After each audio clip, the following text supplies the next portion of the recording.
Okay, in this video, I'm going to show you guys how you can deregister your Fire TV or your Fire Stick. And here I am on this home menu right here. It's just displaying whatever the advertisement is, but the toolbar is here down at the bottom. If you just click down on it, it'll bring up some more options here. But what we're going to want to do is go to that settings icon at the very right and click on that settings. Okay, and then this box will pop up here. And what you're going to want to do is go over to that tab that says account and profile settings and then click on that. Okay, and what we're going to want to do here is we're going to want to go to that second tab there that says Amazon account, and you're going to want to deregister your Amazon account. Okay, here it'll say your TV will be deregistered from your Amazon account, and this will remove content from your device. Many features will not work.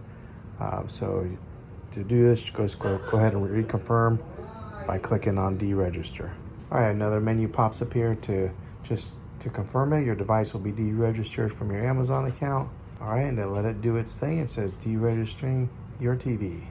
Okay, now this window will pop up here for somebody to select the experience that they want, whether it be full or basic, and they can go ahead and set up the Fire Stick or Fire TV the way that they want to.